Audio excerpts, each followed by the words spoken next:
Hello, I'm Laura Painter. You're watching ABC10 Plus tonight.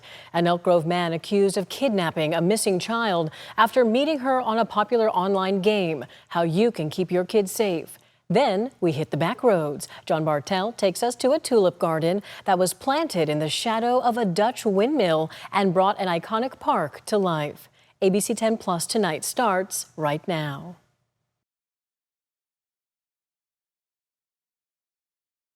Tonight, we're talking more about the dangers kids face on gaming apps. Yeah, sadly, interactions online can lead to crimes like kidnapping, inappropriate exchanges, and more. ABC 10's Devin Truby looks into local investigations and what families need to know. Devin.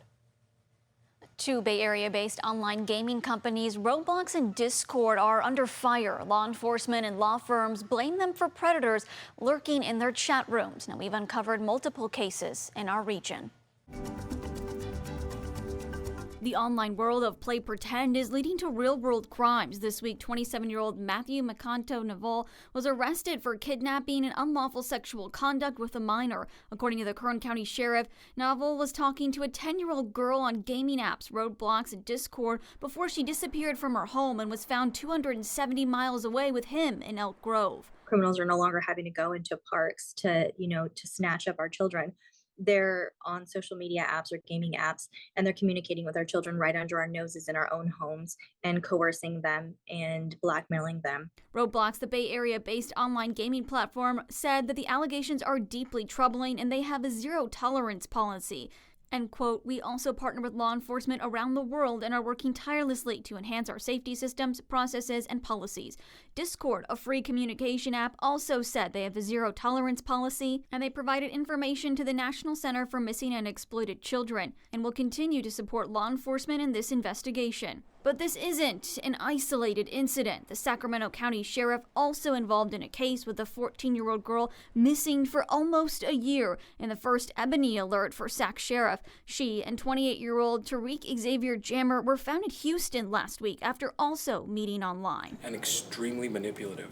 They know how to prey upon the weaknesses of these kids. They exploit those needs, those wants, and they kind of manufacture this fantasy land of what they could be, quote unquote, escaping to. The Sacramento County Sheriff has an entire task force working to prevent this, internet crimes against children. They received more than 15,000 tips so far this year. We've had him locally where children will get sextorted to the point where they commit suicide. Issues with online gaming platforms Roblox and Discord are nationwide. Most of the kids on Roblox are really kids. I mean, we're talking about 6, 7, 8-year-olds. My granddaughter is on Roblox, it's what we have seen happen is that pedophiles have used Roblox messaging to contact kids and to over time kind of groom them into providing salacious photographs on some of the other platforms. They use Roblox they fish in the Roblox waters and then lure kids into some of the more mainstream platforms. Roblox had made several policy changes last year restricting messaging for those under the age of 13, more parental controls, but it was too late for one Northern California family and their 14-year-old who were suing Roblox and Discord after graphic images were exchanged. The man arrested allegedly has 20 victims who were minors. That Discord and Roblox have asked the court to not hear the case and instead send the case to a secret arbitration forum where the public will not get to know or get to watch what happens in the litigation.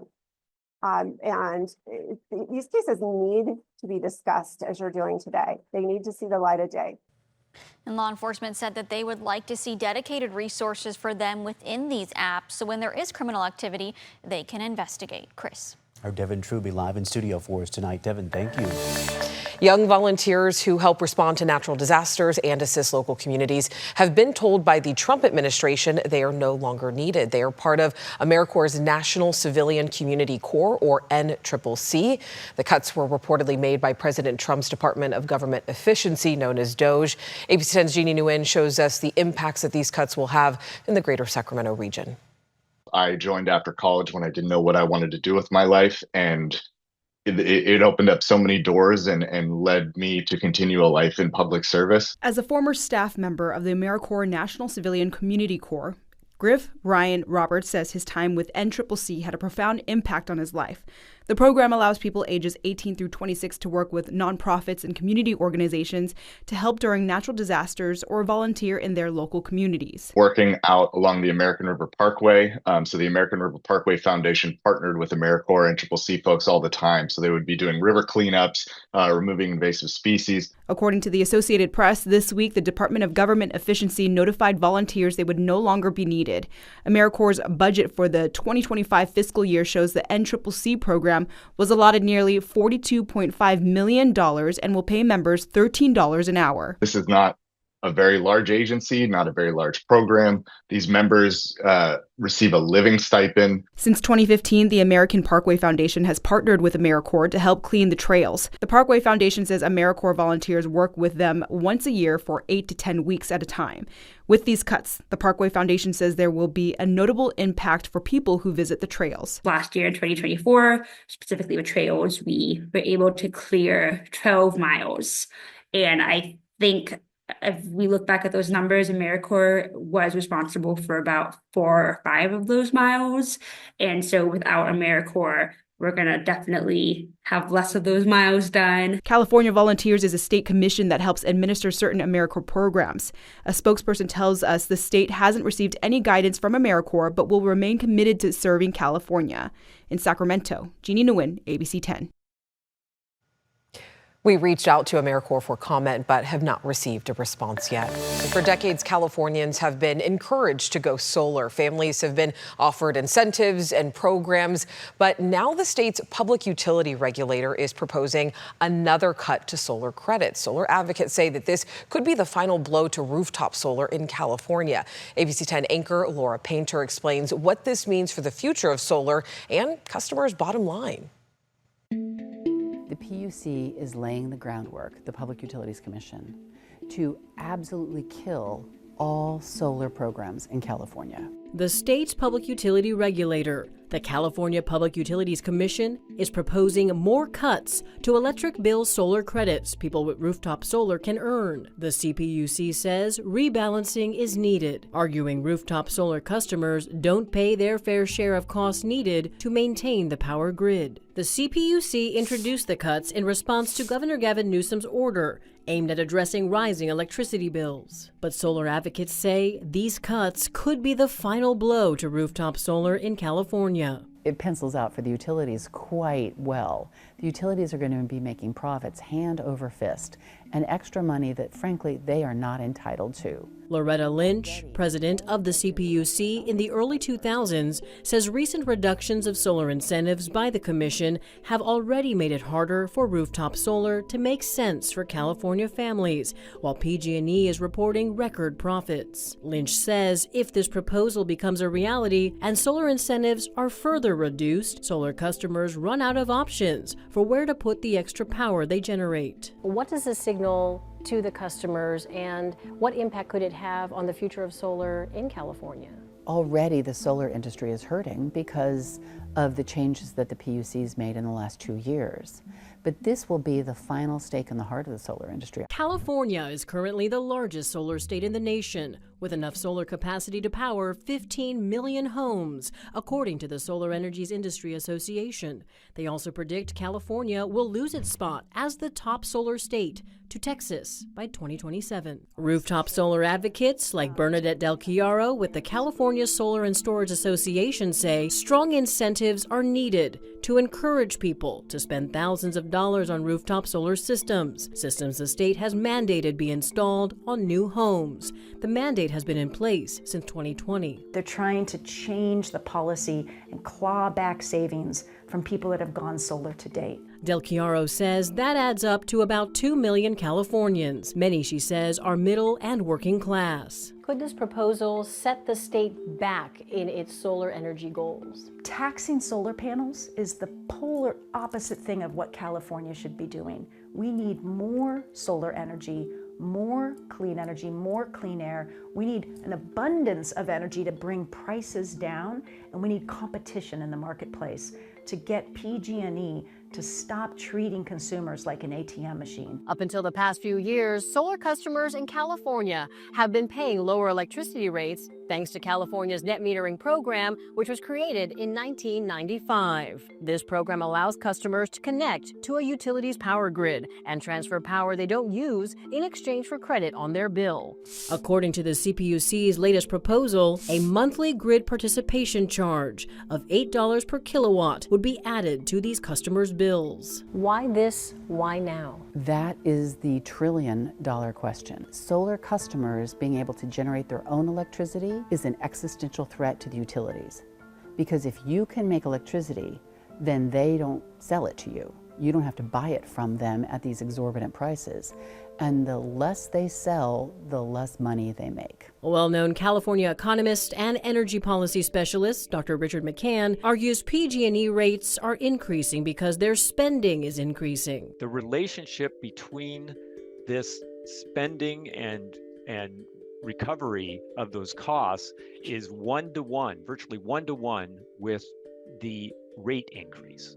In other words, rates are rising in direct tandem with increased utility spending. McCann's research also finds rooftop solar has helped keep peak electricity demand flat for 20 years, thanks in part to customers spending their own money to install solar systems. As a result, he says, helping the state avoid the costs in investing in this technology. Rates would be even higher than what they are now if rooftop solar had not been present. We asked the CPUC about this study. They pointed us to the Public Advocate's Office, which is their consumer advocacy arm. They say in their critique, quote, the study artificially inflates the perceived benefits of solar production and ignores the reality of cost shifting to non-solar customers. In their response to concerns about the proposal decreasing incentives to solar customers, the CPUC tells ABC10, quote, the main driver behind increasing residential retail rates is wildfire mitigation costs, like vegetation management. This is driving up the overall revenue requirement, or the total amount of costs that utilities collect from customers to provide electrical service. PG&E declined to comment on the CPUC's proposal. Overall, experts say if customers are no longer incentivized to sell their extra solar to the utilities,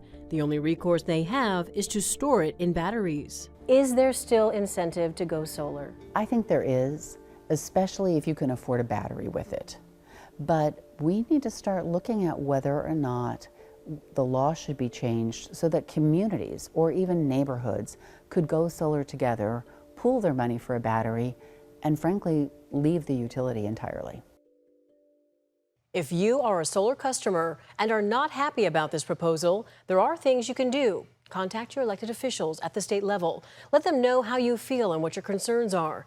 Keep in mind, the CPUC also takes public comment at their monthly meetings. We do have links to that on our website, abc10.com. I do have one question for you before we let you go here. When could people really start to see some of those changes to their incentives? Yeah, it's a great question, Alex. We have not heard of the CPUC scheduling any kind of formal hearing or a vote specifically for these changes proposed in this story. But we are also keeping an eye on a bill in the legislature that could impact solar incentives for customers who signed up for solar before April 2023. Now, there's a lot of movement happening behind the scenes, and we will be following it in the months to come. Meanwhile, it was a case that shocked the community. A well-known Modesto lawyer and former candidate for DA wrongfully accused of murder in a 2012 death. Just this week, his estate, his wife, and 6 others wrongfully charged won a court battle, and it could be the last. ABC 10's Gabriel Porras has the update. Georgia DeFilippio can still feel the chill of her 2015 Stanislaus County jail cell. You can't look out the window. Your pets are gone. It's your choices are so limited. I thought it was a really bad dream. For nearly 2 months before paying some of her $5 million bail, her husband, prominent lawyer and former district attorney candidate Frank Carson, was locked up for much longer. He was cold all the time. He was there for nearly 2 years. We were both pretty disheartened by the whole thing, just spiritually. He lost his sense of humor. She, her husband, daughter, and 5 others jailed for a crime they did not commit. The whole county came down on us. Murder in the 2012 disappearance and death of Corey Kaufman. Why did they go after Frank Carson? Because he was a very good defense attorney.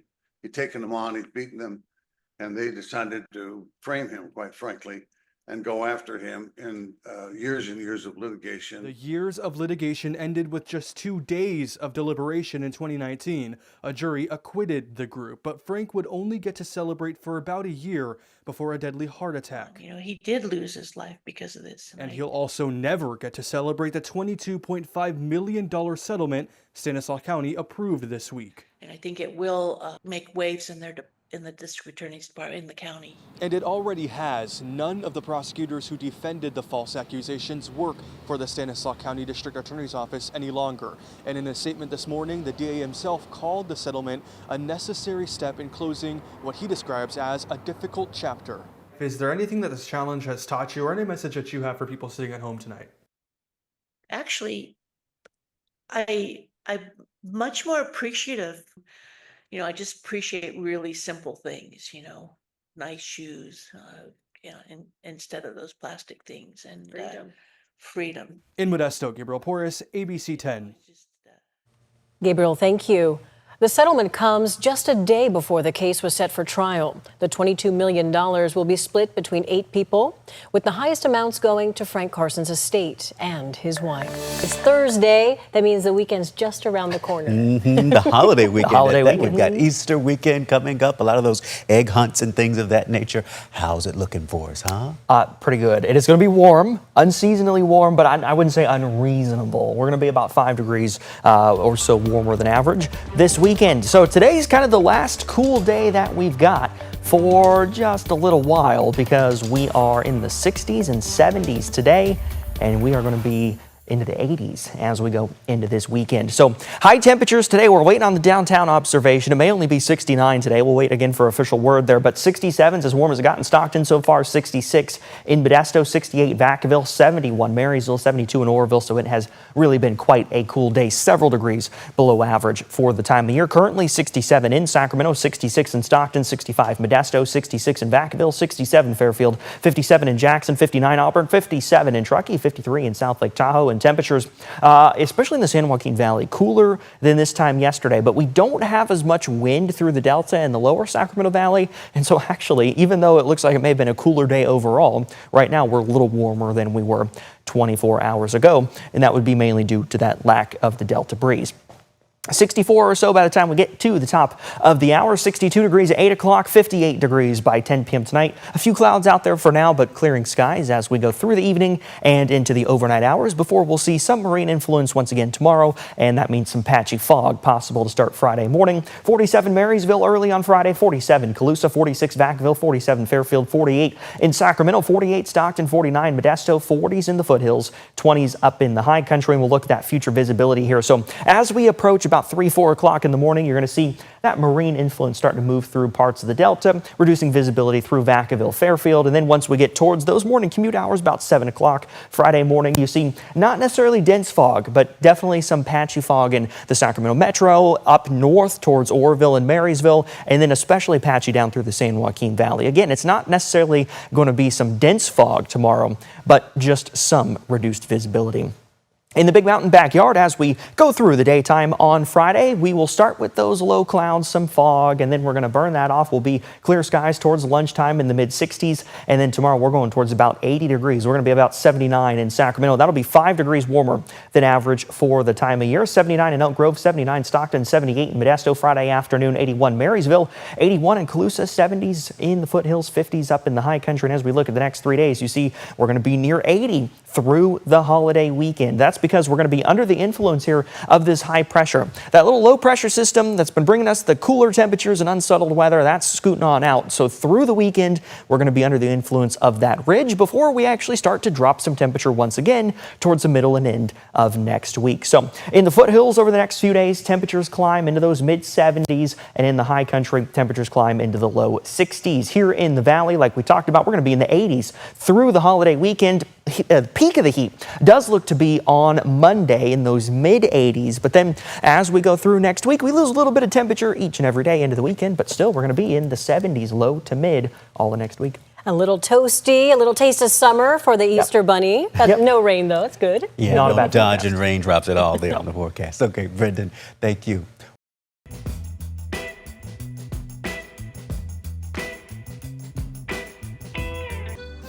Well, it's a burst of color in the city. John Bartel here, making a little pit stop at the Queen Wilhelmina Garden in San Francisco.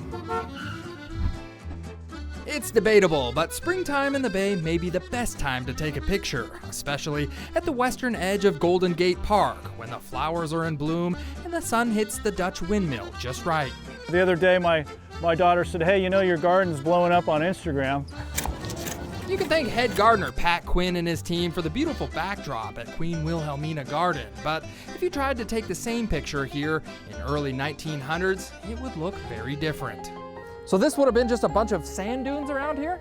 Yeah, and I don't think up until 1962 this was even developed with grass. Historian Christopher Pollock says city leaders in the 1880s had big dreams for San Francisco, one being a giant park that would rival New York's Central Park, but the only place big enough to build it was on the sand dunes. There's in fact fresh water that is underneath in something called the West Side Basin. In 1902, Park Superintendent John McLaren talked city leaders into building the Dutch windmill to extract that fresh water from below the sand dunes. To my knowledge, there were no Dutch people involved in this. The 102-foot-long spars of the Dutch-inspired windmill turned gears that pumped out 20,000 gallons of water an hour to thirsty plants, but it only did it when the wind blew. Soon, electric pumps took over, and the windmill fell into disarray. Then in 1962, a memorial garden was planted in the honor of the death of Queen Wilhelmina of the Netherlands. Because of her long reign, had an incredible amount of popularity. For now, the Dutch windmill remains a motionless backdrop, only to be admired from the gardens that bloom every year below it, thanks to the water it once pumped. From Queen Wilhelmina Garden in San Francisco, I'm John Bartel. Hope to see you on the back roads.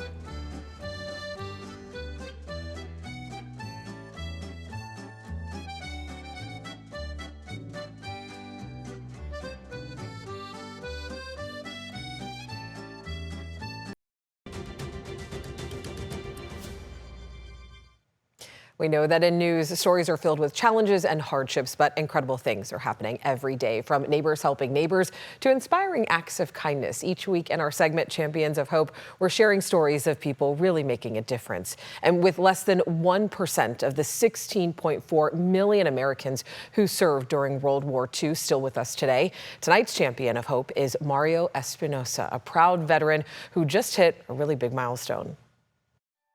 Mario Espinosa never thought at 18 years old You're in the Army now. he would be drafted into the military. I'd been a farm labor for all my life up until I got into the service. We lived in tents, I slept on the ground. For a long time we had nothing to eat but corn tortillas and boiled beans. During World War II, Mario served as an ammunition carrier and sharpshooter. 20 pounds of ammunition on each head. He's also carried stories for a lifetime. I got up and I started running, and jogging, run. Even though he was drafted by war, he was driven by hope. I made up my mind there that I would get a better job and I would go to school and learn the English language. Decades later, Happy birthday, dear Mario. Another day he didn't think would happen. His 100th birthday. Thank you. Happy birthday. Thank you. Thank you for your service, sir. It feels pretty good because, you know, I never thought I could make it this far. His caretaker, friends, daughter, Happy birthday. granddaughter, and great-granddaughter celebrating the big milestone. After losing his uniform and medals, This is a donation. a birthday gift arrived. A moment to honor a life shaped by hard work, service, and the pursuit of something greater. After seeing all that, makes me pretty proud of myself. His secret to a long and happy life: Exercise, sleep, and eat well. and dance when you can. His advice for future generations: Get educated and work hard so you can live a better life. Make it easy on yourself. Mario says he's hoping to celebrate his 110th birthday, but in the meantime, I want to go to a casino and hit $1 million machine. Don't we all, Mario? Happy birthday. And we know that there are so many more stories that are waiting to be told. If you know someone that's making a difference, of course, we would love to hear about it. You can share a story with us by emailing us at tothepoint@abc10.com. Thank you so much for watching ABC10 Plus tonight. We're here 24/7 on the free ABC10 Plus TV streaming app. You can get your local news and weather anytime, anywhere. I'm Laura Painter. Take care. We'll see you next time. Thanks for watching ABC10 Plus. And now that you're here, why don't we take a look around and see what else is here? The very first tile on your left is always going to be streaming 24/7. You can find us adjacent to that, breaking news if it's there. And then right next to that, a replay of the most recent newscast. Whether it's ABC10 Morning News at 5, 6, or beyond, it's going to be there. The forecast beyond that, and then right beyond that, the news that matters the most. Now that you know the basic tiles, let's go up to the top and take a deeper dive into news. We have every single newscast that you would need, including To the Point with Alex Bell, taking a deeper dive into the issues. Beyond that, ABC10 Morning News at 5 and 6 and 11, the evening shows as well. Below that, you can watch the top stories from To the Point. Under that, Dollars and Cents, where you can learn how to navigate this challenging economy. And below that, you can watch our award-winning ABC10 Special Investigations, where we hold the powerful accountable. Going into weather, look, it's the 10-day forecast, getting you ready for the weekend and beyond. Beyond that, sports. I know you care about the Sacramento Kings. We have the most comprehensive guide to anything, everything Kings in the locker room and on the court. We have it. Below that, I know you care about the San Francisco 49ers. We can't mention Bay Sports without talking about the Oakland A's. We have that too. Backing out again, come up to the top and join me on Verify. I'm super excited about this. Our experts are checking the facts, verifying the truth for you. Jump up now to shows. Very excited about this. Oh, look. It's Take a Look. This is my show. I love movies, and if you love movies or streaming shows, whether it's on screens this big, or this big, it's Take a Look. Recently went behind the scenes, sat down with Lady Gaga and Joaquin Phoenix to talk about Joker 2. I love the movie, and oh, I just heard you shout you hate the movie. Jump in, we talk about it on this show. Other shows, Bartell's Backroads, go up and down the state of California, tank of gas getaways, one fuel cell getaway, like places like the Toy Museum. This is what kids did before they had screens. Over here, the Moaning Caverns of Calaveras County, one of the most coveted caves in all of California. You know, watching this show, I discovered there's a cave that could fit the entire Statue of Liberty in your own backyard. You'll find about that and more with Bartell's Backroads. Down below that, To the Point. It is one of my favorite newscasts because they talk about news with Alex Bell the way you talk about news. It's conversational, but in-depth at the same time. Below that, Your California Life. Love this show. Whether it's entertainment, food, beverage, lifestyle, it's there. Desiree Shepherd hosts and does an amazing job. So there you have it. It's ABC10 Plus, the app. What do you need? We heard you and we got it. Thanks for watching. Thanks for streaming.